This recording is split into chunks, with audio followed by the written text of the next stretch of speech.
History That Doesn't Suck is sponsored by Built. If you're a renter, you should know about Built, where you can earn points to redeem toward the purchase of groceries, travel, and more. So why not make one of your biggest monthly expenses go a little further?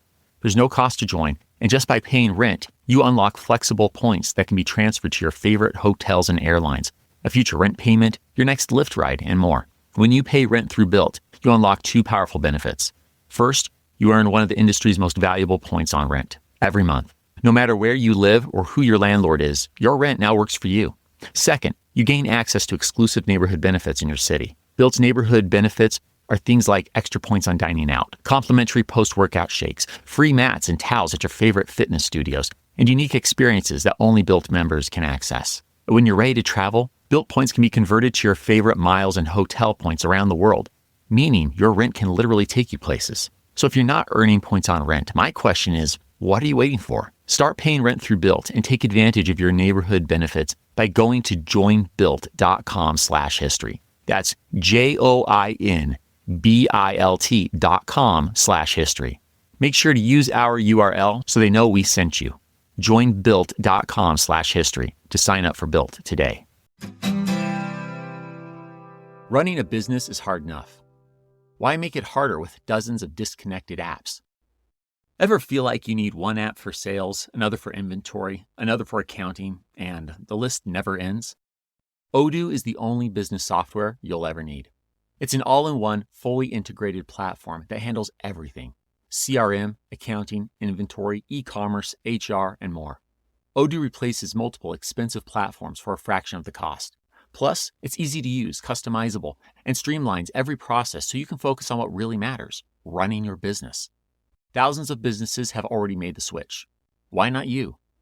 Try Odoo for free today at odoo.com. That's ODOO.com.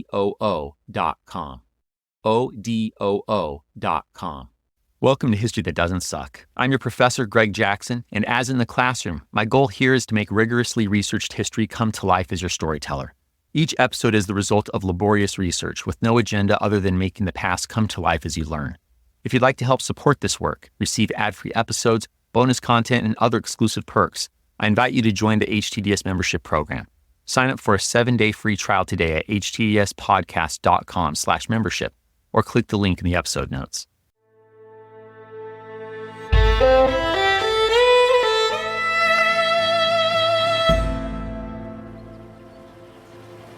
It's about 3:30 in the blistering hot afternoon, Friday, August 7th, 1931. We're with well over 100 construction workers, all crammed on several barges, transporting us along a short stretch of the Colorado River, about 25 miles distant from the sleepy town of Las Vegas. More specifically, we're at a point where this river straddling the Nevada-Arizona state line flows through the Black Canyon. Named for the dark hue of its towering, shadowed, volcanic breccia-based walls, the Black Canyon is so hardened it's like Mother Nature's concrete. That makes it the perfect site to make the daring attempt to build a gigantic dam, the tallest ever conceived by man at this point, capable of transforming the American Southwest's arid, multi-state desert into an irrigated and electrified land that can sustain life on a large scale, a land that could feed and support millions. And all these men on these barges with us, they're the ones doing the backbreaking work to make that a reality. At this point, that means blasting away rock and tunneling to temporarily divert the Colorado River. These men are about to start the swing shift doing just that. Finally, we've arrived. The barges stop at the water's edge. Wave after wave of construction workers disembark. But as they walk toward the blast site, they see a notice posted. They begin reading and, wait, what? It says there's a reduction in pay? That's right. Their employer, a consortium of construction firms known as 6 Companies, is cutting pay for several positions. Hardest hit are the muckers, that is, the men who clear out debris after a blast, and the nippers, who move heavy supplies and fill drilled-out holes with explosives. Both groups are going from $5 a day down to $4, a 20% hit. Already burning in the well over 100-degree heat, the sweat-covered men now burn with anger. They live in poorly ventilated bunkhouses, get ripped off by the company on their lunches, have such paltry access to drinking water that some have died from heat stroke, And now, 6 companies wants to use new machinery as an excuse to cut pay? At this same moment, the dirt and sweat-covered day crew is coming out of the tunnels. Apprised of the situation, they're just as angry. Seeing their moment, 2 wobblies, that is, workers belonging to the far-left industrial workers of the world, aka the IWW, call on their fellow workers to strike. Hundreds from both shifts answer in a chorus of agreement. That same night, 600 workers gather in the nearby Boulder city camp. They vote to strike and elect a committee to write up their demands. They want better pay, cool drinking water, an 8-hour workday inclusive of travel time, adherence to Arizona's and Nevada's mining laws, no more gouging them on lunches, and no punishment for the strikers. In short, it's not a radical wish list, and the workers carefully disavow anything having to do with the IWW. The following morning, the committee meets with the boss, 6 companies superintendent Frank Crow, a gangly 6-foot man who religiously protects his balding head from the harsh southwest sun with a Stetson hat. Frank listens, as he always does. He's known for being tough but fair. But his response the next day only shows the tough side. Frank shuts down all work, fires all 1,400 employees, and orders them to leave the project reservation. The next few days are tense. Frank describes the strike as a wobbly-led affair and disavows their complaints to the press, which readily gobbles up his words. This includes his claim of 0 work accidents for the month of July, a claim that is technically true, but discounts 6 companies' indirect role in deaths ranging from heat stroke to an untreated case of appendicitis. Troops at Fort Douglas in Utah are put on alert. The strike committee telegraphs Labor Secretary William Doak seeking protection. Meanwhile, almost the whole laid-off workforce, 1,200 workers, take their checks and comply with Frank's demand, fleeing to Las Vegas. On Monday, 6 companies sends sawed-off shotgun-wielding men with trucks to round up the 200 remaining strikers. But this at-gunpoint forced eviction is just barely stopped by a U.S. deputy marshal. Whew. These holdouts are relieved and gain a bit of hope as Las Vegas-based wobblies come visit and show support. But if the strikers think the deputy is a sign that Uncle Sam is sending the cavalry, they'll soon be disappointed. It's now 8 a.m. on a cloudy and damp Tuesday morning, August 11th. The remaining strikers watch as dark sedans, 2 trucks, and a bus roll into their camp. A thin-lipped, bespectacled man emerges from one of the sedans. It's Walker Young, the top-ranking government officer here. He's accompanied by Assistant U.S. Attorney General George Montrose and several U.S. Marshals. He steps onto a bench so he can see the gathered mass of strikers. Walker thanks them for their thus far orderly strike, but explains that now, all save those in the hospital have to leave the reservation. A voice rings out from the crowd. And if they refuse to move, the government will use force, will it? Walker answers, "We ask you to go, and we depend upon you to go. There's been no question of force." But if we don't go, you'll make us. "Yes, if you should refuse to go, we'll make you." Another angry voice hollers, Have you got a warrant to put us out? The bespectacled Reclamation Bureau engineer pauses. He then nods toward one of the marshals and replies, "Mr. Fulmer is taking care of that end of it." The meeting pauses. All watch in shock as large boulders, loosened by the day's rare rain, crash down a hillside and into the Colorado River.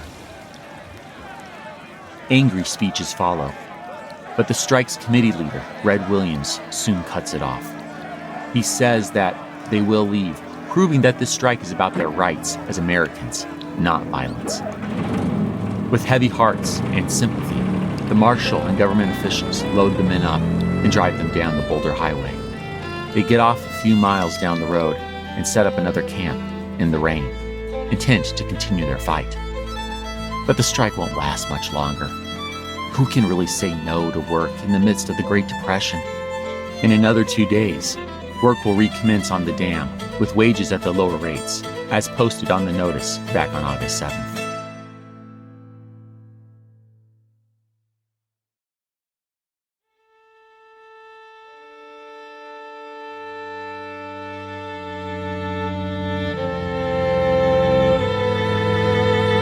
Welcome to History That Doesn't Suck. I'm your professor, Greg Jackson, and I'd like to tell you a story.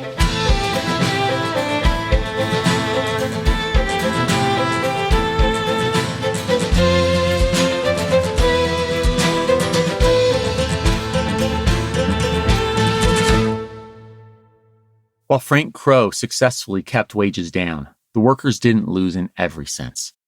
6 companies promises never to cut wages again, and it doesn't. Other improvements include more water coolers and electric lighting in the camps, as well as a push to get workers and their families in proper housing within newly established Boulder City that fall. The only real loser is the IWW, or the Wobblies. Instigating players, but not leaders, they nonetheless take blame for the strike and its failure to raise wages, largely discrediting the leftist union. But moving beyond the winners and losers, most important to our narrative today is how this strike highlights the dangers and scope of the project that is today's tale, the Boulder Dam Project, later known as the Hoover Dam. Regardless of its name, and we'll use both as it changes in the story's timeline, the dam at the Black Canyon is a magnificent marvel of engineering and daring, one whose story dates back to the 19th century, when Oliver Wozencraft first deliriously dreamed of taming the Great Colorado River. We'll start there, and then see how a canal in Southern California's new Imperial Valley leads to a far grander version of not just a canal, but a dam, the tallest dam ever conceived to this point in history. A dam that can reclaim, that is, make usable for agriculture or settlement, the American Southwest's vast desert lands. And from politicking to surveying, from excavating to tunneling, to men dangling from ropes hundreds of feet in the air and falling hundreds of feet to their deaths, we'll bear witness as 21,000 workers, both before and during the Great Depression, make this immense multi-state reclamation of land a reality by constructing the Boulder/Hoover Dam. So, ready to brave the desert heat and dare to tame one of the wildest rivers on the planet with a dam wall, a dam power plant, dam intake towers, and still other incredible features? Good. Then let's start this dam story, to be clear, this story about a dam, by heading back to the 19th century. Rewind. The Colorado River is a lifeline through the dry, arid southwestern United States. Starting in the Rocky Mountains, it flows southwest to where it has long slashed into the earth to form the Grand Canyon, then zigzags west toward but not quite to Las Vegas, after which it heads south to the Gulf of California just below the U.S.-Mexico border. In doing so, the Colorado covers more than 1,400 miles. For countless centuries, its waters have been central to the livelihood of Native Americans. By the 16th century, early Spanish explorers knew it and drank from it. And now, in the 19th century, it also sustains American settlers and U.S. citizens. The Colorado River is a wild and powerful aquatic artery, defiantly carving its way through America's harsh, hot desert. But one man seems to think it can be controlled.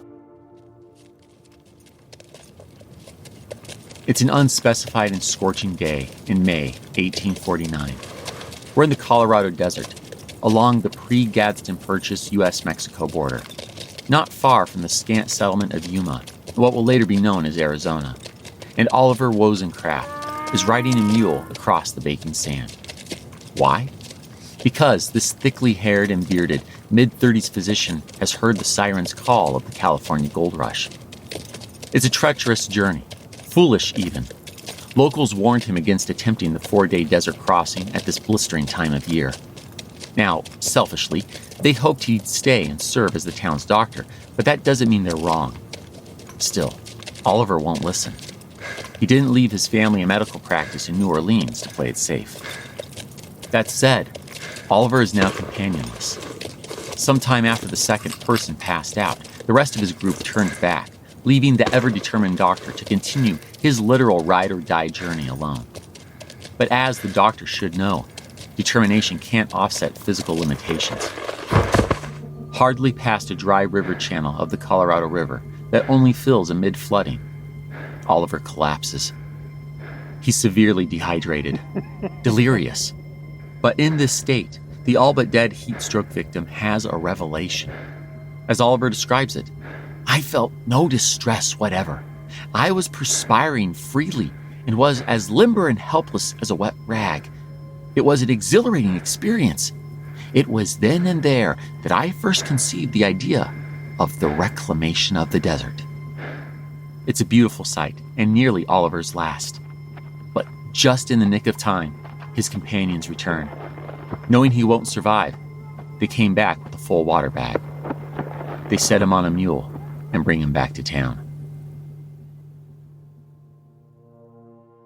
Undoubtedly romanticized in Oliver Wozencraft's recounting, this mirage that the gold-seeking doctors saw on the brink of death nonetheless sticks with him, and his push to harness the Colorado River and thereby reclaim the desert through irrigation gains traction. 7 years later, in 1856, U.S. government geologist William P. Blake notes in his report to Congress on a potential transcontinental railroad that, quote, "The Colorado River is like the Nile. If a supply of water could be obtained for irrigation, it is probable that the greater part of the desert could be made to yield crops of almost any kind. By deepening the channel of the new river, a constant supply could be furnished to the interior portions of the desert." Close quote. With this ringing endorsement, Oliver, who's now in the California state legislature, gets support from his state-level colleagues, but not the Civil War-torn Congress. A bill that would make his dream come true dies in Washington, D.C. in 1862. Oliver tries again in 1887, but this bill dies too, as does the now 73-year-old broken-hearted doctor a few months later. But just because Oliver Wozencraft is dead doesn't mean the dream of a tamed Colorado River is. In 1882, a Michigan-born bespectacled civil engineer named Charles Robinson Rockwood answers the call of a big-time land promoter and heads to Yuma in what is now the Arizona Territory. Charles realizes that his initial plan isn't feasible, but he notices exactly what Oliver did. A canal would allow the dry land to be irrigated and reclaimed. This would bring thousands of farmers rushing to claim land along the canal route. In short, there's a fortune to be made here. Like Oliver's attempts, Charles fails initially. But after ditching his partner, who proves to be a con man, and persevering through the challenges of the Panic of 1893, as well as the Spanish-American War, Charles finds a new partner in 1900, Southern California's deep-pocketed and irrigation pro, George Chafee. Together, their California Development Company, or the CDC, undertakes this canal, and it works. On May 14, 1901, the CDC's canal opens, carrying the Colorado's waters across 60 miles of both American and Mexican turf to transform a portion of the Colorado Desert's desolate lands into a Garden of Eden. The Imperial Press writes, "Water is king. Here is its kingdom." Meanwhile, settlers flock to the area to farm, just as Charles predicted. The newly lush desert is now dubbed the Imperial Valley. But alas, after 3 years of fairly consistent weather, the Colorado demonstrates its true force in 1904 by carrying enough sand, dirt, and clay, or silt as it's called, to make the famously misbehaving Mississippi or even the Nile look tame. Silt chokes the CDC's life-giving canal. Worse, the flooding Colorado shifts course, making a waterfall near the Imperial Valley's Salton Sea. With this shift, the Colorado threatens to carve out a mile-deep and several-mile-long canyon in Arizona and California while flooding out Yuma. Crops are dying as Charles Rockwood frantically tries to save his precious canal. This is when Theodore Roosevelt steps in. The nature and landscape preserving president, whose signature brought the Interior Department's new reclamation service to life just a couple of years ago, aggressively suggests to the Southern Pacific Railroad's CEO, E.H. Harriman, that his company should save the day. Responding to the presidential pressure to deliver, the Southern Pacific hauls the timber and rock needed to divert the Colorado River back to its original path. By February of 1907, TR's plan has succeeded. The Southwest's mighty river is back to its normal flow, while the Imperial Valley's undaunted farmers hold their dangerous but fertile ground. Over the next decade, the CDC's replacement, the Imperial Irrigation District, lobbies Congress to build a canal solely on American soil to ensure total control. But the director of the Reclamation Service, Arthur Powell Davis, has a far grander idea. not only this canal, but a dam. One that can control flooding, store water, and generate power for far more than just the Imperial Valley. Done right, this could radically change the Southwest. With Congress's blessing, the Reclamation Service launches a 3-year investigation along the Nevada-Arizona border to find the right spot for such a dam. And what exactly are they looking for? As historian Joseph Stevens puts it, there are 3 key considerations. Quote, the geological and topographical nature of the site, the water and silt storage capacity of the reservoir that would be created, and the location of the site in relation to a railhead that could serve as a base for the construction activities and in relation to markets for the hydroelectric power. Close quote.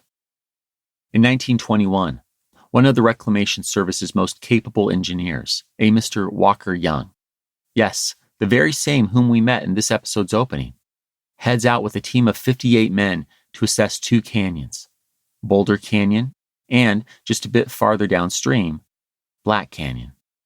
The surveyors work between 2 a.m. and 11 a.m. They do so to enjoy the cooler average summer temperature of 107 degrees. In the shade, at least, the temperature directly under the sun reaches 128 degrees. The team soon determines that the Black Canyon's topography is more suitable for a dam. The canyon's volcanic breccia base is ideal, and its fault lines, which show zero evidence of recent movement, will require minimal attention. One spot in particular where the canyon walls are between 290 and 370 feet apart before slowly widening as it goes up is perfect. As Walker Young puts it, the Lord left the dam site there. It was only up to man to discover it and use it. The following year, 1922, as Secretary of Commerce Herbert Hoover, or the Great Engineer, as the famous former mining engineer is also known, helps the 7 western states that rely on the Colorado River compromise on a system for divvying up water shares. The Reclamation Service publishes its findings. This is the Fall Davis Report. It recommends constructing a dam, quote, at or near Boulder Canyon, close quote.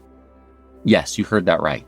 Even though Walker Young and others prefer Black Canyon, the not entirely up-to-date report called for Boulder Canyon. As such, when California's Senator Hiram Johnson and its 11th District Congressman from Imperial Valley, Phil Swing, proposed legislation for it in 1923, they call it the Boulder Canyon Project Act, even though the better and selected site will be in Black Canyon. And that's how the Black Canyon's dam became Boulder Dam.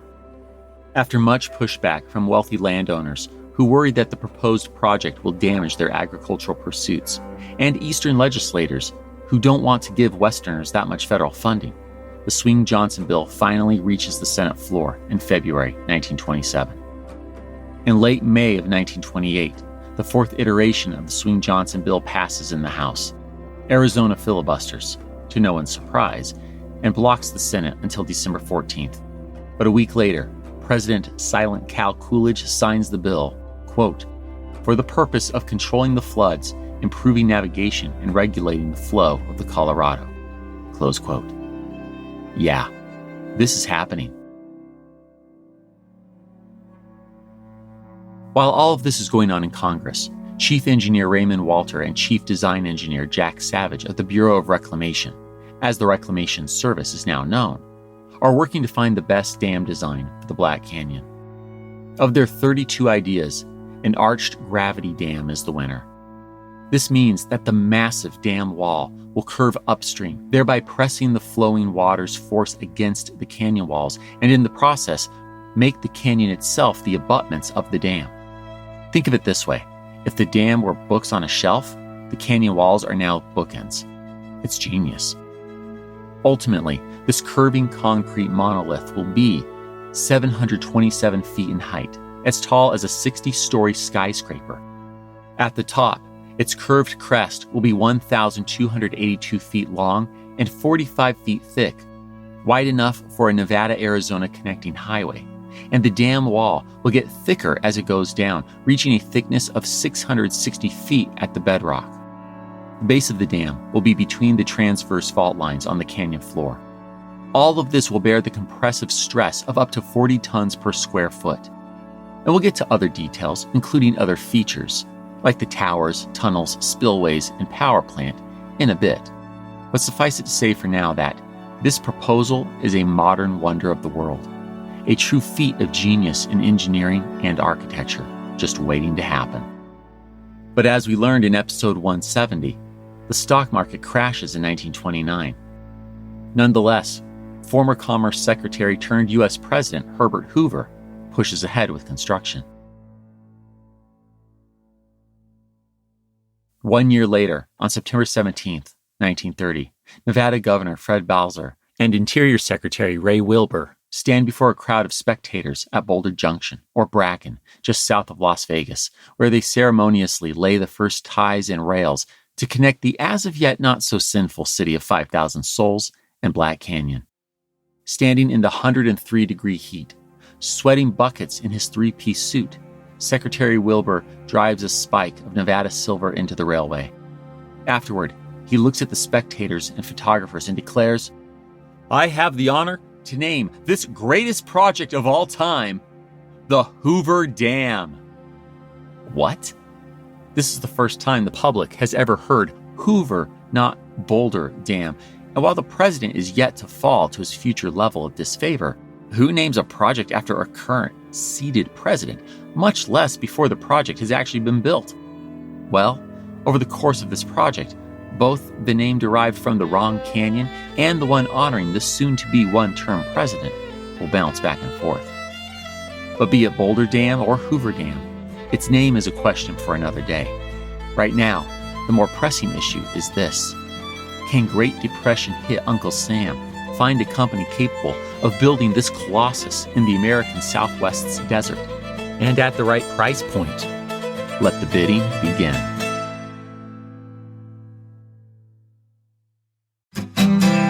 History That Doesn't Suck is supported by Kinsta, a powerful WordPress hosting platform for your website and online business.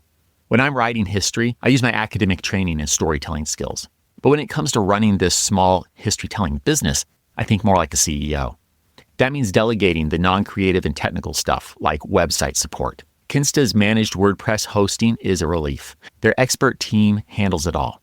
They've bundled up all the essentials to make sites stress-free, with speeds that allow your visitors, security that never sleeps, and an intuitive dashboard that will appeal to your CEO brain. Worried about moving? They'll migrate your entire website for free, and you've got a 30-day money-back guarantee. TripAdvisor, NASA, and Indeed are among the 120,000 businesses that trust Kinsta with their WordPress websites. Tired of being your own website support team? Switch your hosting to Kinsta and get your first month free.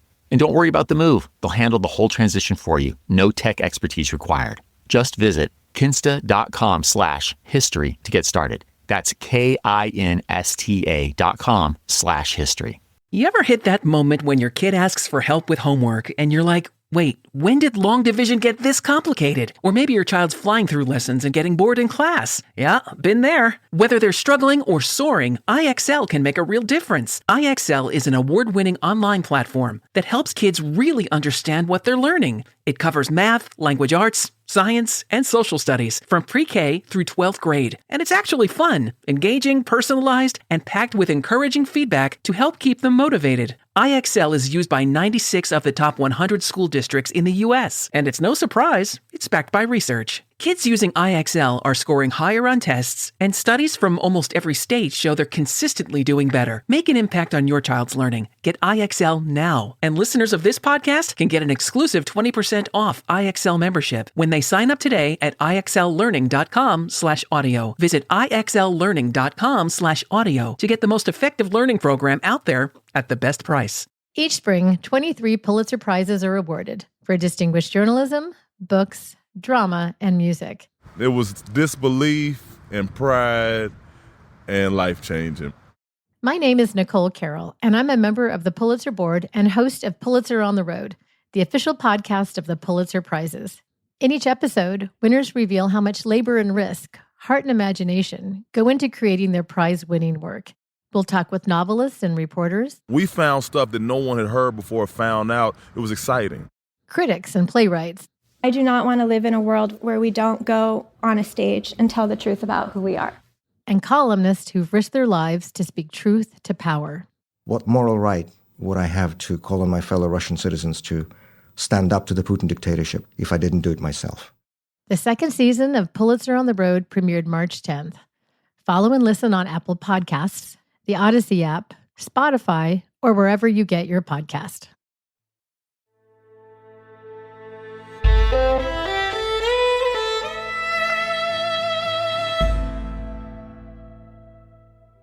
On March 4th, 1931, Chief Engineer Raymond Walter is at the Denver office of the Bureau of Reclamation, tearing open envelopes containing bids.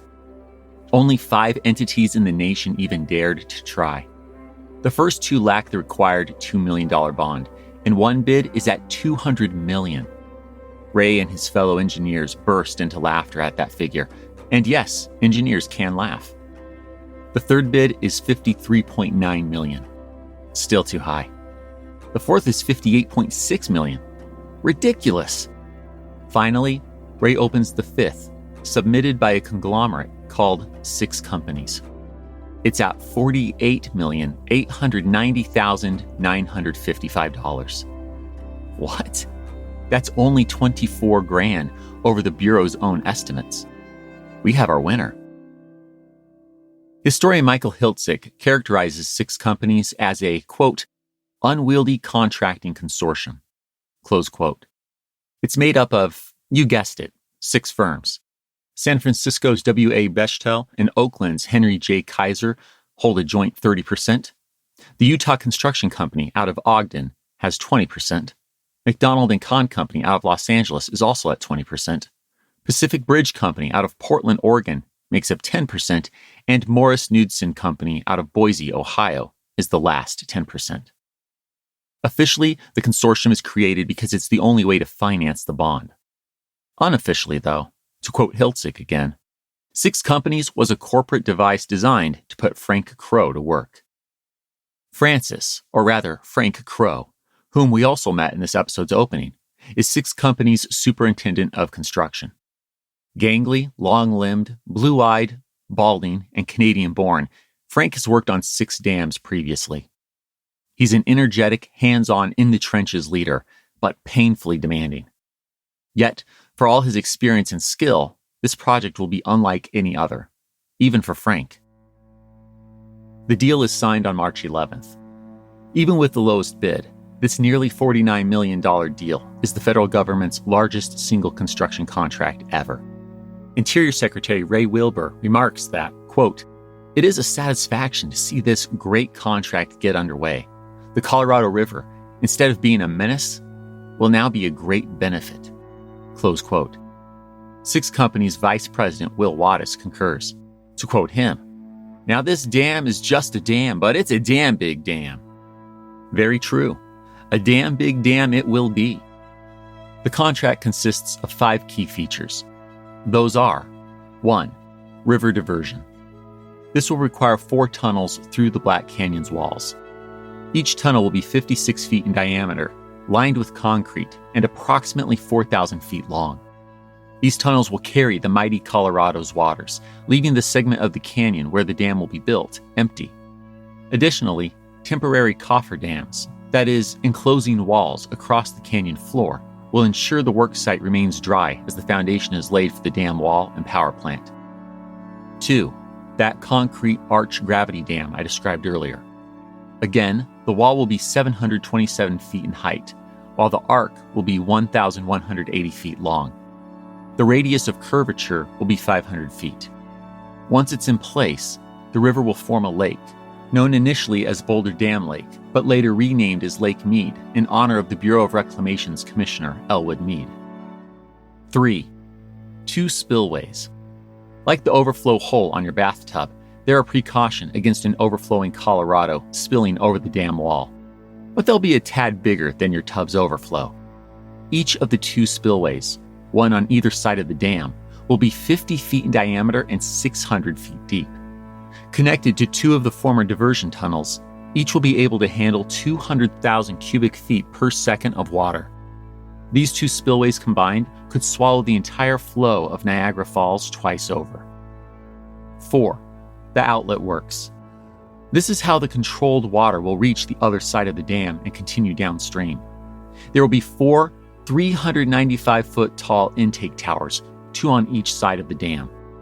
The Colorado River's, or Lake Mead's, waters will enter them, then flow down massive tunnels and penstocks to reach the other side of the dam wall.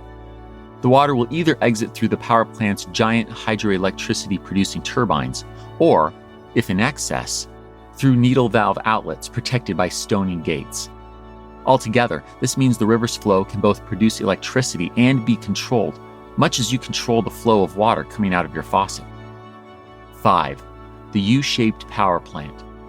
It'll be made of concrete and structural steel, and located at the bottom of the dam wall on the downstream side, obviously, where its turbines will welcome that flowing, regulated, electricity-producing water back into the Colorado River.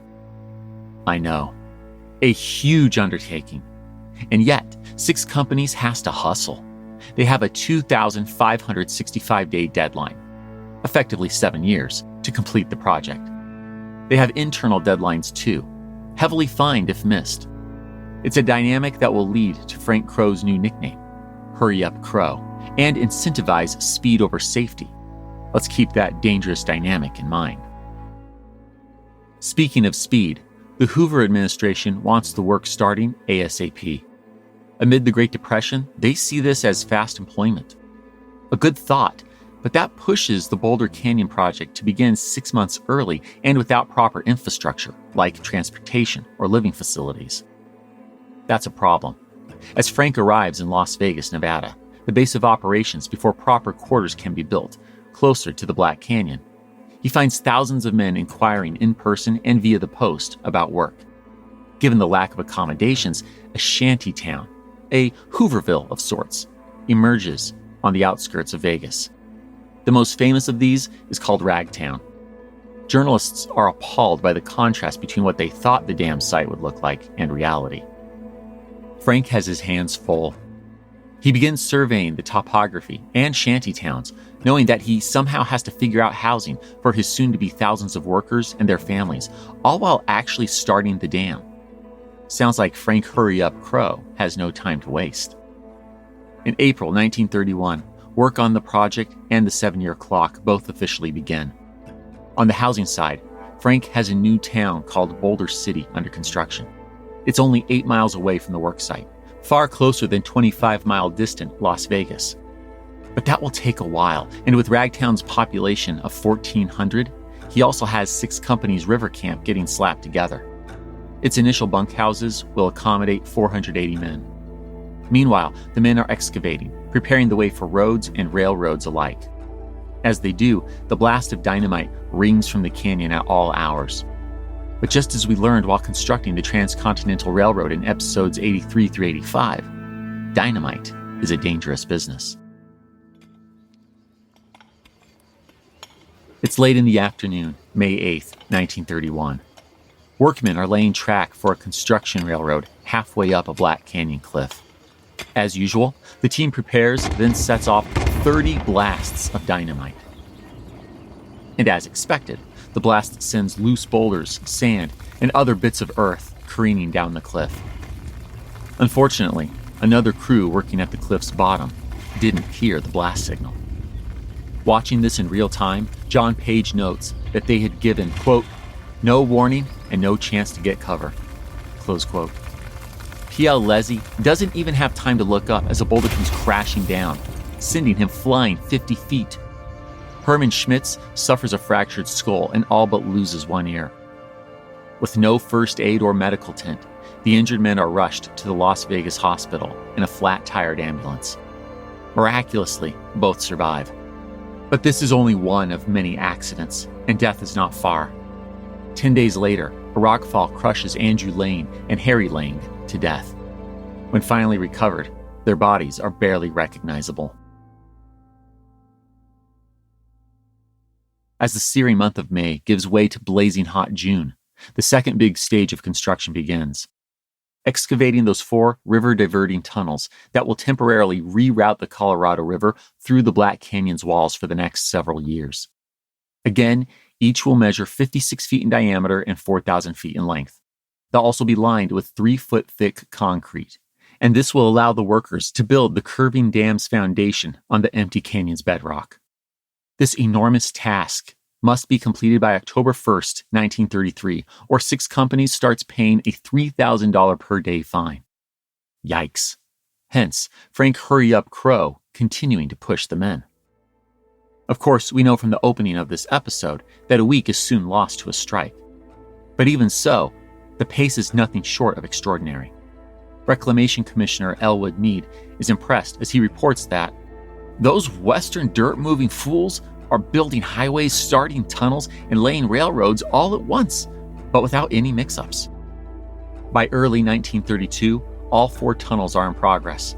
1,200 to 1,500 men are involved in tunneling at any given time. And yet, the work remains risky. It's an unspecified day, late 1931 or early 1932, and a tunnel crew is starting its shift in the Black Canyon's walls. The men walk through puddles of water alongside jagged edges of earth, under the bluish-white glow of flickering electric lights. Breathing in, they smell truck exhaust mixed with recently exploded dynamite. Reaching the end of their tunnel, they're met with a rig illuminated by 1,500-watt bulbs and overwhelming noise. The tunnel vibrates as men use 10 to 12-foot drill steel to slowly chip away at the andesite breccia, that is, the type of igneous rock in the area. Unable to hear a word down here, miners signal to nearby nippers to replace doling drill steel on their massive drilling machines called jumbos. The nippers move fast. Everyone is in constant competition to finish their task first. Finally, the drilling pauses as dynamite cartridges are loaded and tamped down with powder sticks. This is done under floodlights, not the jumbo's lights. The reason for that is to ensure the electrically ignited primers do not go off prematurely. Let's keep our fingers crossed and hope the electricians are doing their jobs correctly. One error here and the whole crew is dead. It's a little terrifying. One anonymous miner notes, "I've been a miner all my life, and I've never seen conditions so bad." Everyone vacates the tunnel. The ground reverberates as the dynamite explodes. Safety miners, often veterans, stream into the smoky, dusty tunnel to inspect the blast site. They give the all clear, and with that, tractors and electric shovels move in to remove the loose dirt. Whew, everything has gone according to plan. Workers breathe a sigh of relief. And then, they get started on the 4.5-hour process of drilling, blasting, and mucking all over again. Between high-voltage electric lines near water, dynamite, cave-ins, and carbon monoxide poisoning, it's fair to say that both accidents and deaths are not a question of if but when, and the state of Nevada is aware and concerned. State Mine Inspector A.J. Stinson orders 6 companies to stop using gas-based trucks in the tunnels on November 7, 1931. 6 companies respond by suing A.J. Over the next year, 6 companies' lawyers and the U.S. Attorney's Office argue that Nevada doesn't have jurisdiction. Ultimately, a panel of federal judges sides with 6 companies as the work continues at its fast first and safety second pace. But as that court case rages, January 1932 proves a peak month for tunneling. With their ranks swelling, 6 companies seize 16,000 cubic yards of rock taken away per day, and on January 26th, a record 256 linear feet is cleared in 24 hours. To put that in contrast, the Central Pacific's sledgehammer-swinging tunnelers who tore through the Sierra Nevada mountains in the name of the Transcontinental Railroad back in episode 85 initially averaged 10 inches per day. Yeah, tunneling technology has improved remarkably since 1865. The following month, February 1832, flash floods slow the work considerably. One of the tunnelers, named Neil Holmes, will later recall that, quote, "There was so much mud, you'd wander in there and it would be 3 and 4 feet deep in the bottom of them tunnels, so that you couldn't pump that much out. So they had to get all the sand and muck and rock in there to absorb that, and then hauled it out with shovels." Close quote. Nonetheless, the tunneling continues. But it's not just tunneling. Other things are happening with the dam project in 1932. Railroads linking the concrete plant to the dam site are finished. Boulder City is just that, a real city with homes, shops, schools, libraries, fraternal organizations, and churches. Specifically, there are Episcopal, Latter-day Saint, aka Mormon, and Catholic congregations. And of course, thousands of residents. Yes, things are looking up for the Boulder Canyon project's now over 3,000 workers. But nothing out here in the desert is quite as up as the gravity-defying high scalers.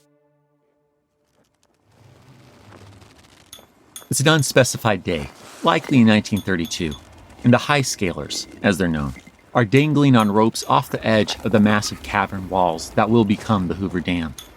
Generally Native Americans, circus performers, or others used to heights or otherwise possessing nerves of steel. They're clearing debris from the canyon walls while hanging hundreds of feet in the air. In doing so, they're removing rocks that could otherwise fall and kill a man when work begins on the canyon floor. These loose rocks also have to go to make sure the dam wall seals properly. But you know, I can't explain their work better than high scaler Joe Kine can. I'll just let him tell you. We tied our rope to a steel in the ground at the top of the canyon wall. We tied our safety belts and our bosun chair on that. We had inch ropes. We had good ropes. They didn't break. That was never any worry. And then, as they got frayed and unraveled out, they dropped them down on the ground and burned them. We had an extra rope to tie the jackhammer on, and we tied our steel on too. We dropped ourselves over. Then, we slid down to where we wanted to work, whether it was close or way down. We could move back and forth pretty good with our ropes. Then, if you had to go up a little bit, you put a twist around your foot with the rope and slid up. We could sneak up pretty slow with that, but we very seldom had to go up. We used to climb out before the cableways were put up. Once the cableways got up, they'd go back and forth, and they could pick us up and move up and down in all ways. Then we had a big cable ladder too that we could go out on. We didn't have expert powdermen. We'd done the whole business ourselves. Drilled, loaded the holes and shot, barred down. Whatever was loose, we'd stick a bar behind it and pry it off and let it drop down. The engineers would mark it how far back we wanted to go. Joe loves this job. It pays $5.60 per day, and he feels it's one of the safest on the site. Nonetheless, it is, in fact, quite dangerous. Back in September 1931, poor Jack Salty Russell fell 400 feet to his death, leaving his remains smeared across the Black Canyon's Arizona wall. Such are the risks as the high scalers ultimately remove almost 1 million cubic yards of rock. But whether a mucker, a nipper, a miner, or a high scaler, or something else, 1932 brings another issue to these workmen: the presidential election. Now, as we know from episode 173, Herbert Hoover's re-election looks grim. That concerns 6 companies' leaders. The Hoover administration has been good to them. Burt went to bat this year when Congress wanted to slash their funds from $10 million to $6 million. Democratic challenger Franklin Delano Roosevelt doesn't look like an upgrade. So, the Big Six push a company-sponsored campaign in Boulder City to re-elect the current namesake of their project. Now, neither 6 companies nor Uncle Sam want to concede on any jurisdiction claims over the Boulder Canyon Project's Federal Reserve to the state of Nevada, and they fear that allowing the state to handle elections will do that, thereby opening the door to crackdowns on safety regulations. But, from a PR standpoint, they have to let the workers vote. So, Clark County, Nevada, gets to open a voting office in Boulder City, and despite 6 companies' clear political support of Burt Hoover, 78% of Boulder City residents vote for FDR. Following his crushing defeat, Burt visits the dam on November 12, 1932.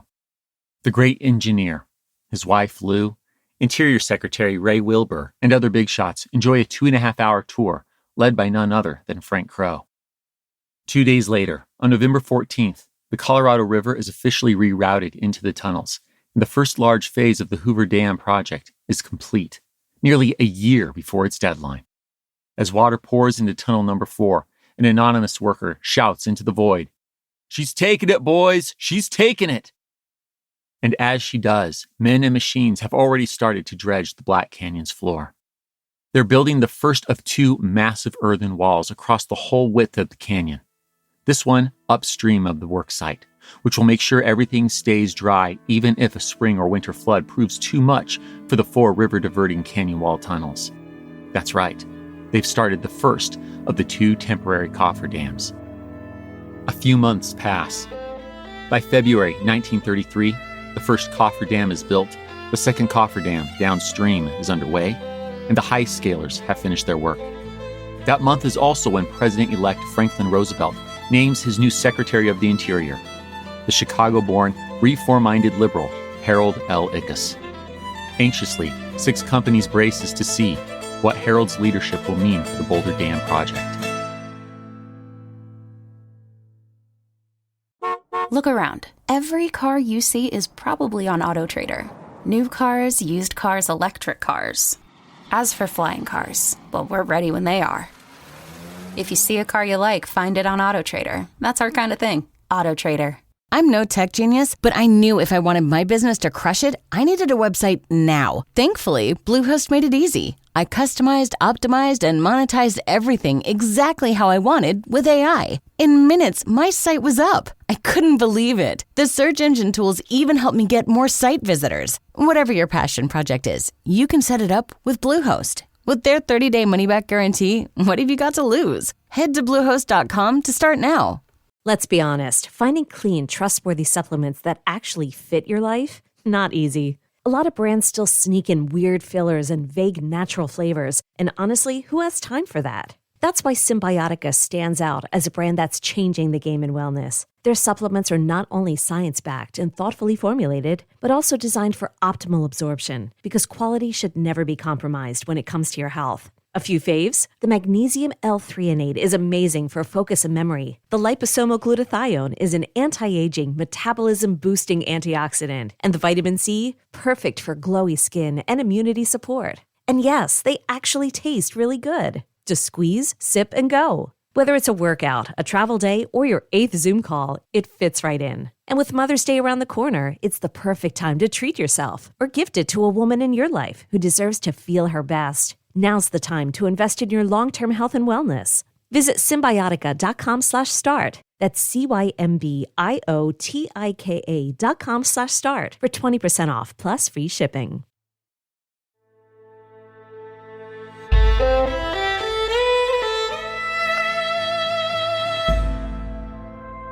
In April 1933, inspectors proclaim both of the 2 massive, hundreds of wide feet earthen wall coffer dams, one upstream of the work site, the other downstream, satisfactory. Come hell or high water, this area will remain bone dry. Meanwhile, the workmen have been using dynamite, steel-jawed dragline buckets, and other tools of the trade excavating the V-shaped canyon. Ultimately, they remove more than 500,000 cubic yards of silt in preparation for the dams and the power plant's foundation. But as they remove silt and add filler, the new Interior Secretary of the Roosevelt administration is ready to enter the scene. On May 8, 1933, Interior Secretary Harold Ickes makes his first move vis-a-vis the Hoover Dam. He renames it, or rather restores its old name, the Boulder Dam. According to Harold, the name Boulder Dam is a fine, rugged, and individual name. The men who pioneered this project knew it by this name. These men, together with practically all who have any first-hand knowledge of the circumstances surrounding the building of this dam, want it called the Boulder Dam and have keenly resented the attempt to change its name. Honest Harold, as he comes to be known, argues that the Coolidge administration, not the Hoover administration, is responsible for much of the dam's progress. Sorry, Honest Harold, but that's not true. Fact is, Harold simply wants Herbert Hoover's name off of this project that FDR is about to inherit. Politics. Back in Washington, Harold is both mitigating worries over another Teapot Dome scandal. You'll want to revisit episode 155 if that doesn't ring a bell. And pestering 6 companies to begin paying their workers in dollars, not company scrip. 6 companies' leaders aren't liking this new Interior Secretary, but in truth, Harold very much wants the Boulder Dam project to succeed. He's just not going to wink at seedy, sordid practices. That includes fighting 6 companies' proclivity for racial discrimination. The new Interior Secretary is none too pleased to find that 6 companies has historically avoided hiring black workers. The federal government's original contract with the Big Six stipulated that U.S. citizens were to be given preference in hiring. Yet, this large group of citizens is largely left out, representing less than 1% of the total workforce. 6 companies' president, Warren Bechtel, says he, quote, never heard of any refusal to employ colored people, close quote. That's interesting, though, considering that black organizations have been protesting the absence of black workers since day one. Harold can't do much on this point due to the restrictive language of 6 companies' contract, but he attains a small, if meaningful, victory within this Jim Crow era. He convinces the Big Six to allow black workers to live in Boulder City.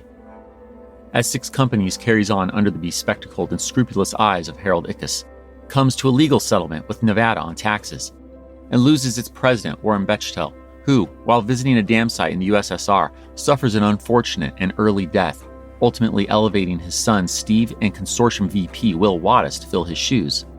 The excavating is finally completed. On June 6, 1933, a steel bucket filled with 16 tons of fresh concrete is lowered to the floor of the Black Canyon on Block J3. Finally, after 2 years of digging down, it's time to start building up. The sight of concrete structures filling the depths of the canyon is nothing short of incredible. Author Joseph Stevens describes it as, quote, some forbidding futuristic metropolis. The asymmetrical concrete columns of the dam reared up from the canyon bottom. They stabbed skyward, a phalanx of blank towers, mottled by dark water stains and black shadows, but otherwise featureless, inscrutable, and cruelly huge. Here and there, pipes, pieces of lumber, cables, and bristling clumps of structural steel protruded from the tops and sides of the long oblong blocks, but the overwhelming impression was one of barrenness, bulk, and brooding power. Close quote. This piecemeal approach to laying concrete isn't one of choice but necessity. If the dam were built in one continuous pour, the internal temperature would be so high that it would take 125 years to cool. Further, the concrete would likely crack, rendering the whole thing useless. So, 5-foot-thick blocks are getting stacked on top of each other among honeycomb-like pipes to create the jigsaw-esque upward movement that Stevens described. In theory, these design notes are easy, but Frank Crowe has some serious managing to do on the ground. As he explains in an interview with Fortune magazine, we had 5,000 men in a 4,000-foot canyon. The problem, which was a problem of materials flow, was to set up the right sequence of jobs so the workers wouldn't kill each other off. Indeed, Frank's worst fear of workers getting killed off is realized all too often. Nonetheless, Frank Hurry Up Crowe is holding his pace in 1934. On July 20th, he has his peak workforce with 5,251 men working in Boulder City and the Black Canyon. The dam has mostly taken form and is becoming a spectacle, drawing 266,436 tourists that year alone. And by December 4th, 1934, the date by which 6 companies is required to start pouring concrete, 92% of the intake-towered, tunnel and pipe-filled hydroelectric dam is already complete. The next day, December 5th, Frank and his army poured their 3 millionth yard of concrete. Sounds like this behemoth of a project is nearly in the bag. But that doesn't mean that things are any less dangerous or deadly on the worksite. It's the night of January 3rd, 1935.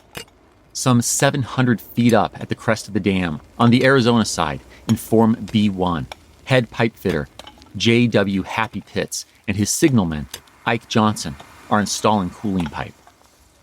Happy is hunched over while Ike hollers upward, asking the cableway operator to send more concrete down. The bucket descends slowly, but as it's about to reach the crew, a hoist line noisily snaps. The container tips to its side and, swinging like a pendulum, slams into Happy and Ike. Happy goes flying into the air. His lifeless body flails downward, then crashes into one of the crisscross catwalks 150 feet below the dam's crest. Meanwhile, the massive, wildly swinging, out-of-control concrete bucket slams into the Nevada wall and explodes, spilling concrete all over the riverbed. But what about Ike? It's like he just vanished. But suddenly, his colleagues see a faint light flickering below. Scrambling down the ladders, aka the monkey slides, the men dart toward the light to find that it is Ike, flat on his back, submerged in concrete, with only one free arm frantically waving a lit match. Whether the swinging bucket swept him up or Ike caught hold of it, we'll never know. But he was lucky, unlike his dearly departed boss, Happy. In fact, Ike's only injuries are an eye irritated from the lime in the cement and minor bruising. He's back to work 24 hours later. As the deaths continue and injured employees sue 6 companies, the work nonetheless continues. And on February 1st, 1935, the last of the 4 river diverting tunnels is sealed with a 1,200-ton steel gate. A 400-foot concrete plug follows. 2 tunnels will now serve the 2 spillways. The other 2 tunnels have been lined with steel and send water to the intake towers. Yes, the mighty Colorado is officially back in the canyon, and more than that, it is, for the first time in history, tamed and controlled. Now impounded, the water begins pooling upstream of the dam wall, with space to hold nearly 250 square miles of water. You and I will know this fluctuating oasis as Lake Mead. There are more finishing touches in 1935, and the production of hydroelectric power won't start happening until 1936. But before we get to that, and otherwise wrap up, we can't leave 1935 without attending the dam's dedication. And who better to officiate than the president whose New Deal has carried the funding torch as the Great Depression has rocked the nation and the world? It's the morning of September 30th, 1935. Boulder City doesn't have the population it once did, but every resident is downtown, lining the sweltering hot streets and cheering as a top-down convertible approaches. In it is President Franklin Delano Roosevelt. He waves his hat to the crowd as the motorcade carries him by. From here, they continue on, taking the president to the Boulder Dam, where he's driven across the highway that runs across the dam's crest, all the way to the Arizona side, before coming back to the big wooden platform by the observation point on the Nevada side. It's now 10:30 in the morning. Dressed in a dark, double-breasted suit, Franklin makes his way to the podium, locking his braces and gripping the platform. He looks out at the dam. No words can express the majesty of what he sees as he mutters, "I'm speechless." FDR then ad-libs a variation of Julius Caesar's famous phrase, "I came, I saw, I was conquered." Suddenly, the reverent moment is interrupted as Secretary Harold Ickes drops a handful of coins onto the wooden floor. He turns bright red with embarrassment, while members of the press corps snicker and some in the crowd cast austere glares. But Franklin doesn't seem to notice. The bespectacled guest of honor looks down at his paper and begins his planned remarks. Senator Pittman, Secretary Ickes, governors of the Colorado state, and you especially who have built Boulder Dam. This morning, I came, I saw, and I was conquered, as everyone would be who sees for the first time this great feat of mankind. The transformation wrought here in these years is a 20th-century marvel. The people of the United States are proud of Boulder Dam, with the exception of the few who are narrow-visioned. People everywhere, people on the Atlantic seaboard, people in the Middle West and the Northwest, people in the South, must surely recognize that the national benefits which will be derived from the completion of this project will make themselves felt in every one of the 48 states.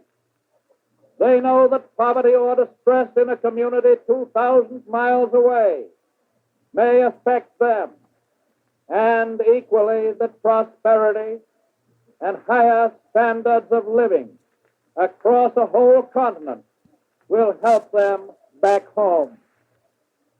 Today marks the official completion and the dedication of Boulder Dam, the first of four great government regional units.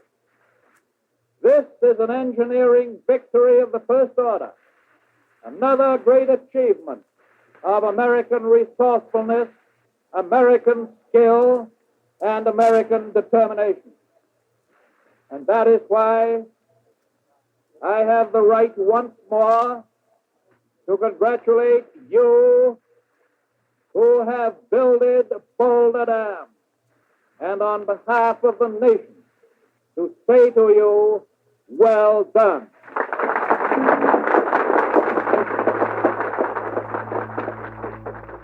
Ceremony aside, things become more official on March 1st, 1936.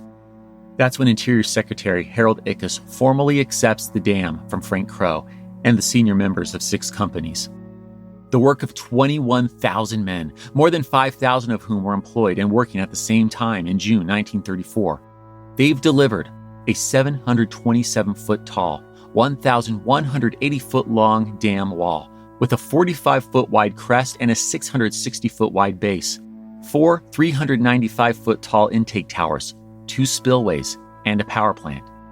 The process required excavating 5.5 million cubic yards of silt and rock, filling in 1 million cubic yards, pouring 4.4 million cubic yards of concrete, and laying several tens of millions of pounds in pipes, gates, valves, fittings, reinforced steel, structural steel, and other metals. They've delivered this momentous work 2 years, 1 month, and 28 days ahead of schedule, all while going less than $2 million over the initial estimated cost, for a total bill to Uncle Sam of $51.6 million. Not bad. Meanwhile, 6 companies walks away with a profit somewhere between $10.4 and $18 million. Not bad either. But the cost in human life is significant. Back on May 30th, 1935, workmen gathered in the Black Canyon to honor their fallen friends who lost their lives working on the project by raising a memorial to them. It reads, "They labored that millions might see a brighter day, in memory of our fellow men who lost their lives on the construction of this dam." Yet, this ceremony didn't mean that death was done taking his toll. The last was Patrick Tierney. The 25-year-old electrician's helper fell over 300 feet from an intake tower on December 20th, 1935. Eerily, it was 13 years to the day since his father, J.G. Tierney, drowned in the Colorado River while surveying for potential locations for the future dam. He was the second to die for the Boulder Dam project. Thus, this father and son duo became near bookends on the estimated over 100 lives lost to make the desert bloom. And bloom it does. Never will the Imperial Valley, which is also getting its all-American canal as a part of this project, worry like it once did about water. Cities from nearby Las Vegas to 300-mile distant Los Angeles benefit. Countless millions of Southern Californians, Arizonans, and Nevadans will lead their lives in the Southwest's desert for the foreseeable future without ever realizing they do so because these daring and dying men tamed the Colorado. These millions upon millions of Americans benefit from both its water and, as of October 1936, its electricity. That's when Los Angeles starts receiving hydroelectric power from the first operational turbine, and eventually, the Colorado's swift waters are churning a total of 17 gigantic turbines at the Boulder Dam's power plant. Or should we say the Hoover Dam's power plant? On April 30th, 1947, the name officially reverts back to being Herbert Hoover's namesake. In 1943, Frank Crow remarked, "There's something peculiarly satisfying about building a great dam. You know what you have built will stand for centuries." Nearly a century later, there's every reason to expect Frank's right, that the Hoover Dam will likely stand for centuries to come.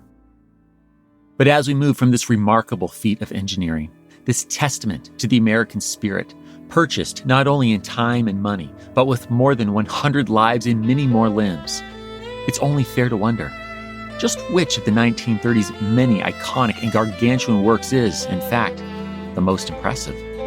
Is it the 6.6 million ton Hoover Dam, the 8,981 foot long Golden Gate Bridge, Or perhaps the 1,450-foot tall Empire State Building?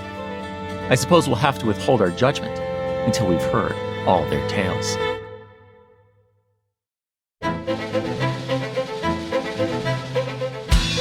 History That Doesn't Suck is created and hosted by me, Greg Jackson. Episode researched and written by Greg Jackson and Riley Neubauer. Production by Airship. Sound design by Molly Bach. Theme music composed by Greg Jackson. Arrangement and additional composition by Lindsey Graham of Airship. For bibliography of all primary and secondary sources consulted in writing this episode, visit htdspodcast.com.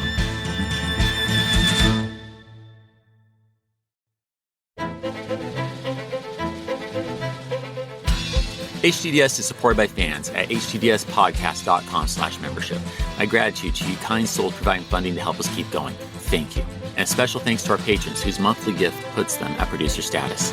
Ahmad Chapman, Andy Thompson, Art Lang, Bob Stinnett, Brad Davidson, Bronwyn Cohen, Bruce Hibbert, Carissa Sedlak, Charlie Mages, Chloe Tripp, Christopher Merchant, Christopher Pullman, Dan G., David Rifkin, Durante Spencer, Donald Moore, Ellen Stewart, Elizabeth Christiansen, El Chiviado, Ernie Lowmaster, G2303, George J. Sherwood, Henry Brunges, Holly Hamilton, Jake Gilbreth, James Bledsoe, Janie McCreary, Jeff Marks, Jessica Poppin, Joe Dobas, John Booby, John Frugal Dougal, John Oliveros, John Ridlevich, John Schaefer, Jonathan Turrell, Jordan Corbett, Joshua Steiner, Justin M. Spriggs, Justin May, K, Kim R., Kim Reniger, Kristen Pratt, Kyle Decker, L. Paul Goinger, Lawrence Neubauer, Linda Cunningham, Matt Siegel, Melanie Jan, Nate Seconder, Nick Caffaro, Noah Hoff, Owen W. Sedlak, Reese Humphreys Wadsworth, Rick Brown, Robert Drazovich, Sarah Trewick,